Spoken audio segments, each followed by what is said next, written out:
CM Chandrababu Naidu, deputy CM Pawan Kalyan Visakha steel ప్లాంట్ను ప్రభుత్వ రంగంలో కొనసాగించే విధంగా కేంద్ర ప్రభుత్వంపై ఒత్తిడి తేవాలని ఉత్తరాంధ్ర ప్రజా సంస్థ కన్వీనర్ రమణమూర్తి డిమాండ్ చేశారు. కేంద్రం సహకరించకుంటే కూటమి నుండి తప్పుకోవాలని కోరారు. ఢిల్లీ వెళ్తున్న సీఎం చంద్రబాబు ఎజెండాలో విశాఖ స్టీల్ ప్లాంట్ సమస్య విషయం లేదని తమకు సమాచారం అందిందన్నారు. విశాఖ ఉక్కు సమస్య పరిష్కరించకపోతే మంత్రుల, ప్రజా ప్రతినిధుల ఇండ్లను ముట్టడిస్తామని హెచ్చరించారు. అంటే మేమేంటంటే టీడీపీ అధ్యక్షుడి ప్రకటన అక్టోబర్ 2వ తేదీన ఉత్తరాంధ్ర ప్రజా సంస్థ తరఫున పెద్ద ఎత్తున ర్యాలీ జరిగిన విషయం మీకు తెలుసు.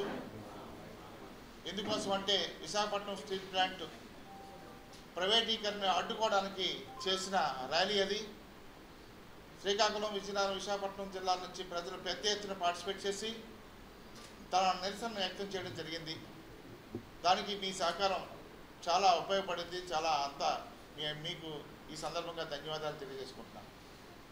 ముఖ్యంగా ఈరోజు ఇంత అత్యవసరంగా సమావేశం ఎందుకు ఏర్పాటు చేయడం జరిగిందంటే, ముఖ్యమంత్రి చంద్రబాబు నాయుడు గారు 7వ తారీఖున ఢిల్లీ వెళ్ళి మోడీ గారిని, అమిత్ షా గారిని కలవాలని ఒక ప్రోగ్రామ్ని నిర్ణయించుకోవడం జరిగింది.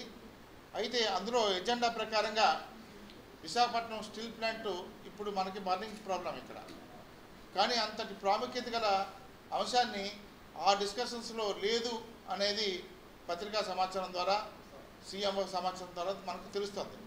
అంటే విశాఖపట్నం వెనక్కి రైతులకు ఇవ్వాలి. ఇవాళ రైతుల పరిస్థితి ఎలా ఉందో మీరు ఒక్కసారి మీరు అందరూ కూడా మనందరం కలిసి అంటే వెళ్దామంటే వెళ్దాం ఒకసారి.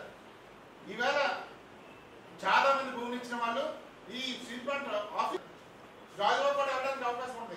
ఎందుకంటే ప్రైవేట్ రాజ్యం ఉంది. అందుకని మనం ప్రైవేట్